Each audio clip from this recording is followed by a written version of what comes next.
GST का एक साल कितना बेमिसाल। बहुत स्वागत है आपका जी बिजनेस पर। मैं हूं आपके साथ शालिनी कपूर तिवारी। जीएसटी यानी कि गुड्स एंड सर्विस टैक्स को एक साल पूरा हो चुका है। सबसे बड़ा सवाल यह है कि आजादी के बाद हुए सबसे बड़े टैक्स रिफॉर्म्स के बाद देश की तस्वीर कितनी बदली है। अगले आधे घंटे में जी बिजनेस पर हम आपके लिए लाए हैं जीएसटी का पूरा विश्लेषण।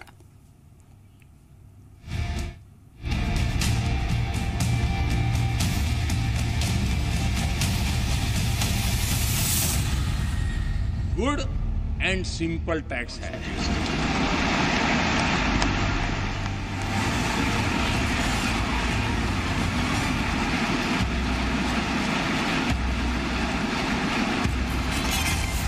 GST good and simple tax.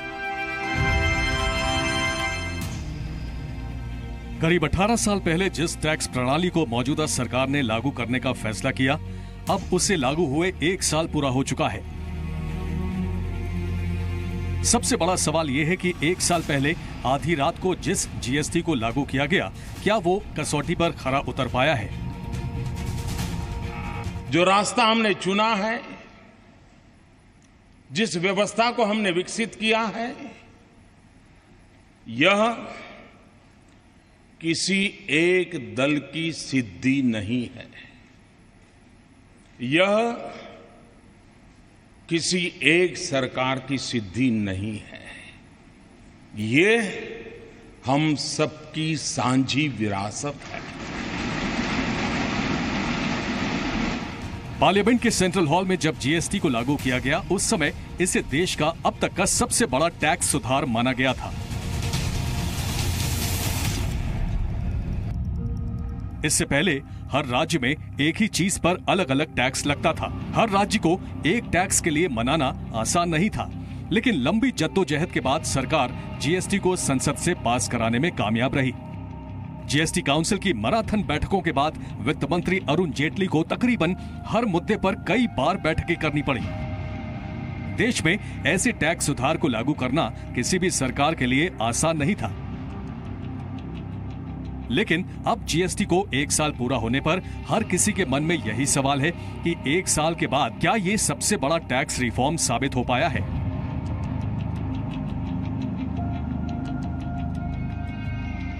हालांकि 1 जुलाई से पहले ही प्रधानमंत्री नरेंद्र मोदी ने दावा किया था कि जीएसटी की परिकल्पना धरातल पर सही तरीके से काम करने में सफल रही है। मेरे प्यारे देशवासियों, जीएसटी को एक साल पूरा होने वाला है। वन नेशन वन टैक्स देश के लोगों का सपना था, वो आज हकीकत में बदल चुका है। भारत के परिप्रेक्ष्य में जीएसटी का विश्लेषण करना इसलिए भी अहम है क्योंकि यहाँ का जीएसटी दुनिया के बाकी देशों के जीएसटी से काफी अलग है। पहले जो है इंडस्ट्री का मानना है कि जीएसटी से एक तो जीडीपी पे बढ़ने का एक पूरा उम्मीद है। उसके दो कारण हैं। एक जो महत्वपूर्ण था कि जीडीपी जो है एक कॉस्ट को लोअर करेगी। आप देखें तो फास्ट मूविंग कंज्यूमर गुड्स में और कई में इनपुट क्रेडिट आने से एंड कॉस्ट टू कंज्यूमर बढ़ा है। तो जब एंड कॉस्ट कम हुआ है, जब एंड कॉस्ट कम होगा तो कंजम्पशन भी बढ़ने की एक उम्मीद है। अब सवाल यह है कि आम आदमी को क्या मिला और क्या नहीं मिल पाया। क्या जीएसटी के बाद महंगाई कम हुई? जीएसटी लागू होने के बाद सबसे बड़ा सवाल था कि क्या टैक्स स्ट्रक्चर स्पष्ट होने के बाद महंगाई कम हुई या फिर आम आदमी को सामान सस्ता मिलने लगा? इस सवाल का जवाब आपको हमारे अगले सवाल से मिलेगा। क्या हर आदमी पक्का बिल देता है? जब आप दुकान पर सामान खरीदने या बेचने जाते हैं तो क्या आप आज भी जीएसटी बिल लेते हैं?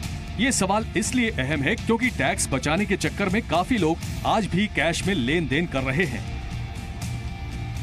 अब सवाल ये है कि क्या ये टैक्स चोरी नहीं है?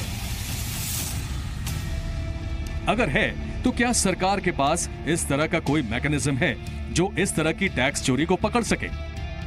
आमतौर पर देखा जा रहा है कि रिटेलर्स और रेस्टोरेंट्स कैश में पैसा लेकर बिना जीएसटी का बिल ग्राहकों को दे रहे हैं। इससे ग्राहक भी खुश हैं और दुकानदार को भी जीएसटी नहीं देना पड़ रहा है। लेकिन जीएसटी के बाद रिटेलर्स और ग्राहकों के बीच एक समस्या और आने वाली थी। ये समस्या थी कि रिटेलर्स ग्राहकों से तो जीएसटी ले लेते थे, लेकिन क्या वो ग्राहकों को इसका सीधा फायदा देने के प्रति ईमानदार थे? क्या जीएसटी के बाद मुनाफाखोरी पर लगाम लगी? जीएसटी की परिकल्पना के साथ ही सरकार के सामने मुनाफाखोरी पर लगाम लगाना सबसे बड़ी चुनौती थी, क्योंकि मुनाफाखोर सिस्टम की कमियों का फायदा उठा सकते थे। जीएसटी बिल को लागू करने के साथ ही सरकार ने नेशनल एंटी प्रॉफिटियरिंग अथॉरिटी का गठन किया था। लेकिन आपको जानकर हैरानी होगी कि छोटे कारोबारियों के बजाय अथॉरिटी के पास बड़ी बड़ी कंपनियों की मुनाफाखोरी की शिकायतें पहुंची हैं। इस अथॉरिटी का मकसद था कि अगर सरकार जीएसटी रेट में कोई कमी करती है तो इसका फायदा ग्राहकों को मिलना चाहिए। लेकिन अथॉरिटी के पास ऐसी शिकायतों का अंबार लगा है जहां ग्राहकों को जीएसटी रेट कट का फायदा कंपनियों या रिटेलर से नहीं दिया गया है। आपको राहत मिली या मुश्किल बढ़ी? जीएसटी के 1 साल के कार्यकाल का अवलोकन इस बात से भी किया जा सकता है कि आम आदमी को कितनी राहत मिली। जीएसटी काउंसिल ने करीब 200 आइटम्स को 28% की कैटेगरी से बाहर कर दिया और इसमें केवल 50 आइटम ही रह गए। जीएसटी लागू होने से पहले ये सवाल किया जा रहा था कि इस टैक्स के आने के बाद लोगों को महंगाई का सामना करना पड़ सकता है, लेकिन सरकार ने मल्टी टैक्स सिस्टम को लाकर काफी हद तक महंगाई को नियंत्रण में रखने की कोशिश की। जनता के दबाव में रोजमर्रा की कई चीजों पर सरकार ने कई बार टैक्स घटाया और इसका असर दिखा भी। आमतौर पर ऐसा कहा जाता है कि जिन जिन देशों में जीएसटी आया वहां पर महंगाई बढ़ी, लेकिन सरकार ने इससे सबक लेते हुए मल्टी टैक्स सिस्टम को लागू कर इस समस्या से निजात पाने में कामयाबी हासिल की। ब्यूरो रिपोर्ट, जी मीडिया।